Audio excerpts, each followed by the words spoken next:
Ora, portanto, bom dia a todos. O meu nome é João Valente, eu sou técnico de apoio à vítima e psicólogo na Associação Portuguesa de Apoio à Vítima aqui no GAV, em Santarém. E hoje vou-vos mostrar aqui uma apresentação que nomeei Violência no Namoro, uma peça do puzzle, como também vai aparecer já de seguida. Pronto. E quero começar por contextualizar um bocadinho em termos teóricos e até em termos legais, e depois passar para algumas recomendações práticas. Em primeiro lugar, é importante dizer-vos que a violência no namoro é crime, refere-se ao, ao artigo 152 do Código Penal, que é o crime de violência doméstica, especificamente à linha B, que é relativa à relação entre a vítima e o agressor ser de namoro, ex-namoro ou análogo à de cônjuges, seja com ou sem coabitação, portanto, morando ou não morando juntas. Depois, contextualizando mais um bocadinho, em termos do que é o trabalho da APAV, ou que tem sido o trabalho da APAV em 2020 e 2021, seguiu uma tendência similar, com um aumento de casos de 2020 para 2021, mas recebemos cerca de 75% dos atendimentos nacionais referentes a este artigo 152, portanto, violência doméstica, dentro dos quais cerca de 5% tinham uma relação de vítima para o agressor de namoro ou ex-namoro, portanto, referente a esta parte da violência no namoro, seja em adolescentes, seja em jovens adultos ou até em adultos de outra idade. Que tipos de violência é que podemos falar quando falamos de violência no namoro, violência entre parceiros? Esta parte é muito importante reconhecer os diferentes tipos de violência, aqueles que também já são mais conhecidos, como a física, a verbal, a psicológica, a relacional, sexual, mas também dentro de cada um, quais é que são os exemplos menos óbvios de cada um. Em termos de violência física, falamos do exercício de força física com a intenção de magoar o outro. Muito obviamente falamos de bater, empurrar, mas menos obviamente falamos, por exemplo, de atirar objetos ou de agarrar com força, por exemplo, o braço do parceiro com a intenção de magoar. Em termos verbais é um bocadinho mais óbvio, os insultos, as ameaças. Em termos psicológicos é, portanto, a criação de um ambiente que causa ansiedade para a vítima com o uso de algumas estratégias como a culpabilização, a intimidação, a humilhação. Em termos relacionais, é no fundo tentar gerir o espaço social da vítima. Falamos, portanto, de controle coercivo, ou seja, de mensagens, ou de que relações sociais é que mantém, a invasão da privacidade, ou o isolamento social, a tentativa do corte destas relações sociais da vítima para com outras pessoas. Em termos sexuais, falamos de todos os atos de cariz sexual que não são consentidos por parte da outra pessoa. Portanto, a definição de violência no namoro já está mais ou menos consensual, embora haja alguns debates, que é um ato de violência que pode ser pontual ou contínuo, com o objetivo de criar ou manter uma assimetria da relação, portanto, um desequilíbrio de poderes no qual o agressor procura controlar ou dominar o poder da relação de namoro e, portanto, também a vítima. Além dos tipos de violência, também temos vários padrões de violência, portanto, várias dinâmicas de relações violentas. A variabilidade das relações violentas é muito grande, mas tentando agrupar aqui um bocadinho numa tentativa que vai simplificar aquém, podemos falar de 4 tipos, pelo menos. A primeira, se calhar, é o padrão mais clássico, mais reconhecido, do terrorismo interno, que é uma forma crónica em que surgem formas mais severas de violência física e sexual. Há aqui a criação deste ambiente de terrorismo interno, portanto, o terrorismo dentro da relação íntima para a vítima, através das tais estratégias que falava, da intimidação, culpabilização, o isolamento social, humilhação, etc. Esta tende a piorar em termos de frequência e gravidade com o tempo e a ser mais presente também em relações de mais longo prazo, que existem há mais tempo.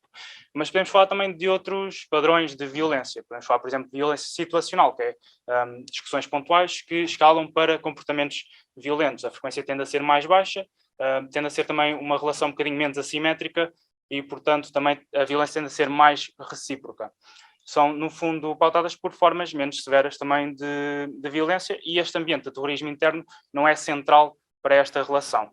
Podemos falar também de violência instigada pela separação, em que a primeira ocorrência do episódio violento é precisamente causado por um término de relação que não é consensual, portanto, uma das partes, normalmente o agressor, não concorda com este término e pode, por exemplo, perseguir a vítima, tentar outro tipo de comportamentos violentos para manter aqui algum domínio ou controle sobre a relação que já não existe, por assim dizer.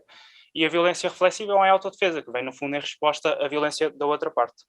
Portanto, o que é que podemos concluir daqui? Que as dinâmicas da violência no namoro são extremamente variáveis, variam entre casais, variam ao longo do tempo e até com a própria fase do desenvolvimento dos jovens.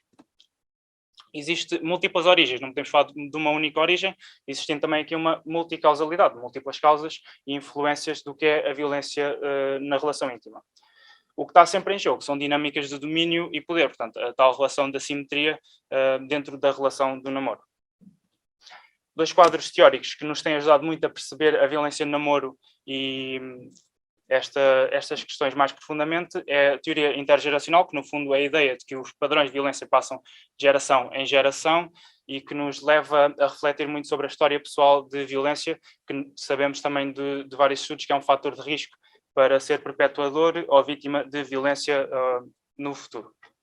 E a teoria sociológica, que no fundo é a demonstração desta ideia de que existem múltiplas causas, múltiplas influências, desde as mais individuais até às do contexto familiar, do contexto de pares, grupos extracurriculares dos jovens, o contexto escolar, as comunitárias, as próprias normas sociais. Portanto, como é que a sociedade vê a violência, se é tolerada, ou se é normalizada, ou se então não é bem vista pela sociedade. Até ao ponto da história em que nos encontramos, ou seja, o ponto socio-histórico no qual estamos e os eventos que são importantes e que acabam por influenciar também a violência nestas relações.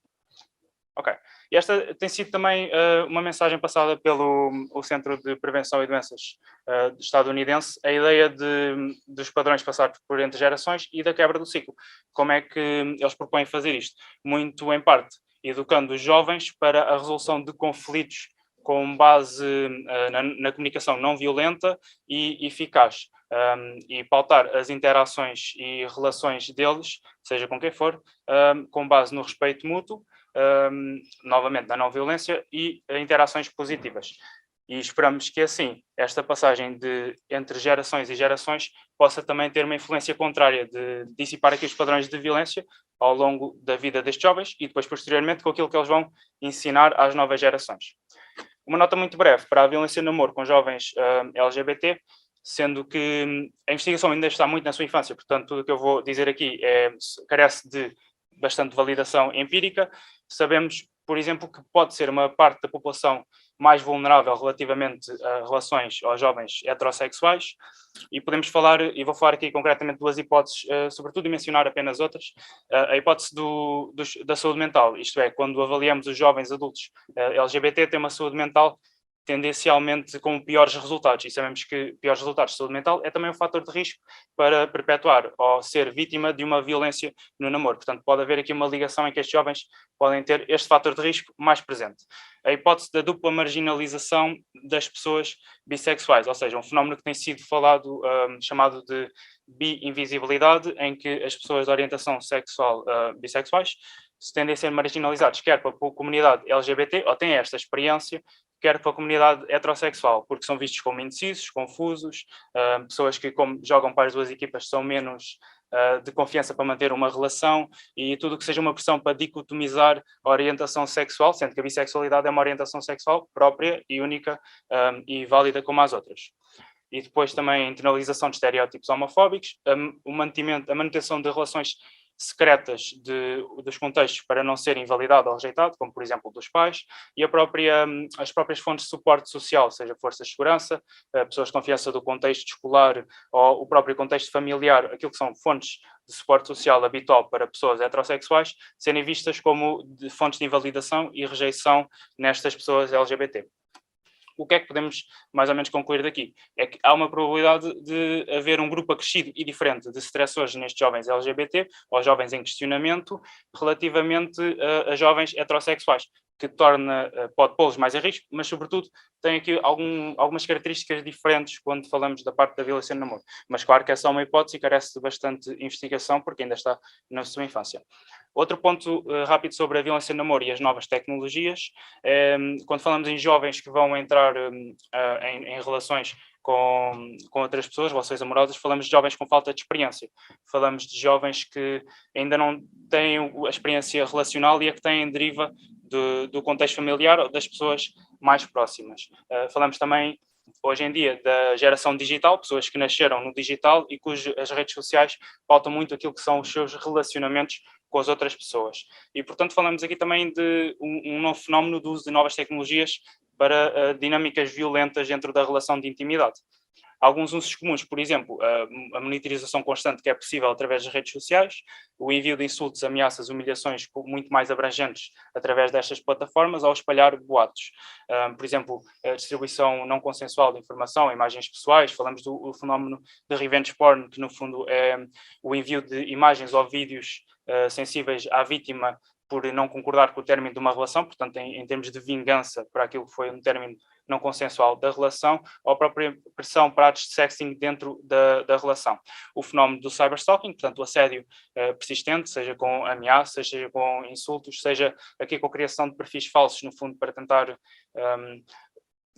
estragar a reputação da vítima de alguma forma, ou então contactos sexuais, como o fenómeno conhecido das dick pics, jovens ou adultos, geralmente homens, que enviam fotos da sua genitália a mulheres e muitas vezes adolescentes.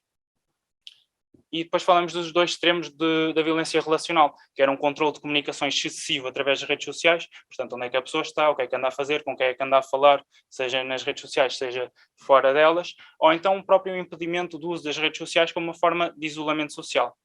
No fundo, é uma investigação também muito na sua infância e por isso até surge ainda a dúvida conceptual. A violência no namoro nas novas tecnologias é uma extensão daquela que ocorre offline ou é um domínio próprio dentro de si? A investigação ainda está por responder a esta questão, ainda só é uma questão e não propriamente uma resposta. Sabemos que tem características únicas e características partilhadas, tal como também tem impactos únicos e a extensão dos já conhecidos para a saúde mental. Por exemplo, a sensação de exposição extrema, porque não só estamos presentes à exposição à violência no namoro na presença de uma pessoa face a face, agora estamos também expostos a esta violência na presença das redes sociais, ou que estão geralmente no nosso bolso ou no nosso computador, portanto, de forma muito mais acessível. Mas como nem tudo é mau, as redes sociais e as novas tecnologias também podem servir de fatores de proteção. Falamos, por exemplo, do sistema de queixas eletrónico para o Ministério Público destes eventos, o próprio trabalho da APAV online, seja com a divulgação de informação, a presença nas redes sociais ou a criação de websites com informação sobre os diversos tópicos, movimentos que agora aparecem nas redes sociais, como, por exemplo, o Me Too, onde as pessoas se podem sentir validadas e podem partilhar esta experiência e ter algum sentimento de pertença para estas experiências que muitas vezes são fonte de isolamento social, e toda a restante divulgação de informação sobre este assunto, desde que seja válida. Agora, para uma parte mais prática, quais é que são os motivos para que uma vítima não procure ajuda? São diversos e um deles é muito aquilo que nós tentamos combater com este tipo de ações e de conferências, e até quando vamos às escolas com ações de sensibilização, que é o não reconhecer os comportamentos violentos. Portanto, a falta de conhecimento destes comportamentos, se calhar menos óbvios, como agarrar o braço, ou como formas de violência relacional, a questão dos ciúmes serem um precursor para formas de violência e não serem uma fonte de respeito ou de desejo, mas sim de posse sobre a outra pessoa. O facto de não serem reconhecidas pode levar muitas vezes as vítimas a passarem ao lado daquilo que são as chamadas red flags para uma violência, para episódios de violência futuros. Medo das consequências da separação, sobretudo a escalada de comportamentos violentos. A dificuldade em tomar decisões, as pessoas quando estão neste ambiente de terrorismo interno, como apelidámos há bocado, ficam dentro dos processos de culpabilização, de diminuição, de desvalorização, também começam a ter alguma afecção da sua capacidade de tomar decisões. A baixa autoestima também fica afetada e, portanto, também as pessoas deixam de acreditar nas suas capacidades para ultrapassarem esta fase violenta da sua vida. A falta de apoio ou então anteriores pedidos de ajuda, de apoio, não serem levados a sério e, portanto, também levarem as pessoas aqui a isolarem-se a si próprias, face, por exemplo, ao que seria fontes de suporte social. A vergonha de expor uma relação falhada ou um episódio de violência muito íntimo. A pressão de familiares ou amigos com estereótipos como foi o homem que tu escolheste, ou é só uma má fase, vai passar, tens de ficar com esta pessoa. Pronto, este tipo de estereótipos acabam por ser pressão de familiares ou amigos para a pessoa se manter numa relação violenta.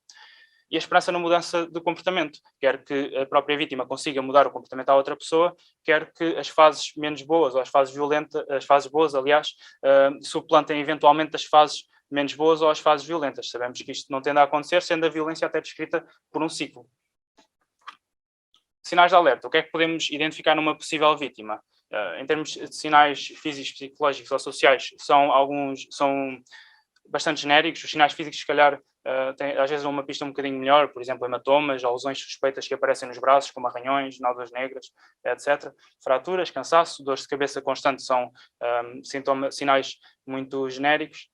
Em termos psicológicos, a ansiedade, a depressão, a baixa autoestima, a perda de autoconfiança, a ligação a alguns comportamentos de risco, seja de consumo de substâncias ou comportamentos de risco sexuais, também são mais difíceis de identificar, ou sinais sociais, vergonha, conflitos familiares, conflito com os pares. Aqui o importante é estabelecermos uma relação de alguma forma temporal, seja com o início de uma relação que possa ser violenta, com o início de episódios violentos dentro da relação, com o término de uma relação que possa ter virado para episódios violentos, por assim dizer, ou até com o próprio tema do que está por dentro, por exemplo, da ansiedade ou da depressão, dos sintomas que a caracterizam para a pessoa, se é esta relação, se é esta pessoa estar aqui dentro de um padrão de violência.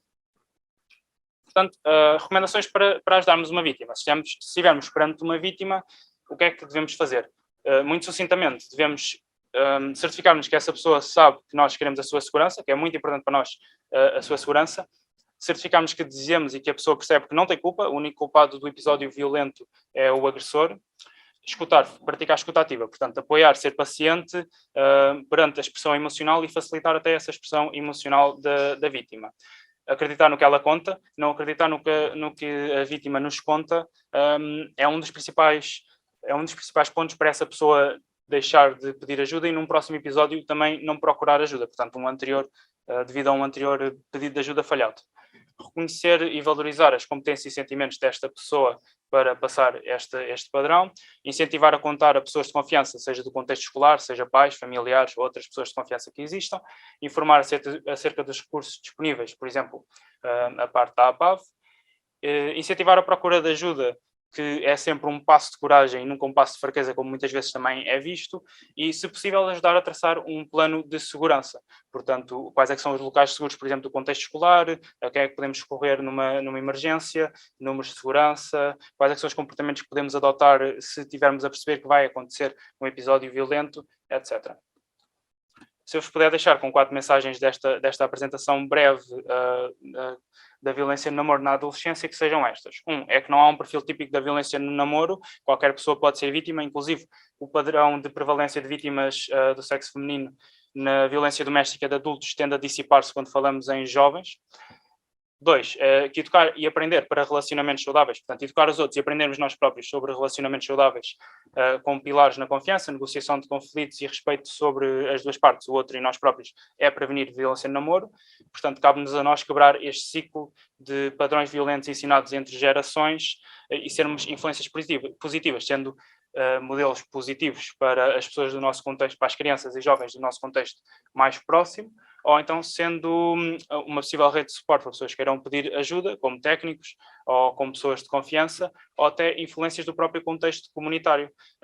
Na verdade é que se nós formos uma influência positiva e uma demonstração daquilo que é relacionamentos saudáveis e padrões não violentos de resolução de conflitos, isto vai para fazer uma influência em cadeia também dentro da própria comunidade.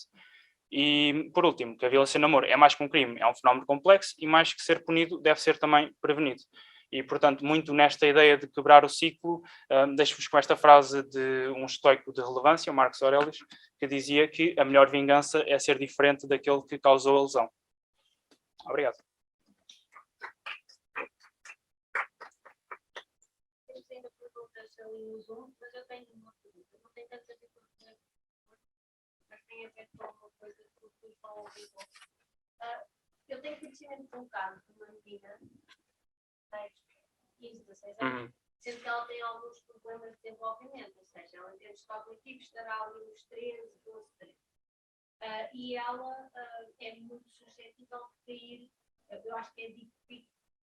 Dick pics, sim, quando se envia fotos da genitália. Mensagem, ela começa a falar com pessoas em chats, do nada, são adultos, são crianças, não sabemos nada, começa a perceber fotografias do corpo sexual e é incentivada a fazê-lo também. E ela faz-o de forma muito natural. Ela não tem qualquer tipo de experiência com namoro, ela não tem qualquer tipo de sexual, porque, como disse, ela ainda cognitivamente está um bocadinho atrás. Eu acho que isso faz com que ela seja mais facilmente uma vítima destas situações. Agora, aqui a questão é, o que é que os pais devem fazer? No caso em questão, os pais repreenderam-na, mas acharam que não lhe podiam tirar o telemóvel, porque acharam que se tirassem o telemóvel ela não iria procurar outras formas. O que é que acontece? Ela acaba por continuar a fazê-lo. Continua a ter acesso ao Todos telemóvel. nós temos muitas opiniões, mas quem acaba por fazer as coisas são os pais, não é?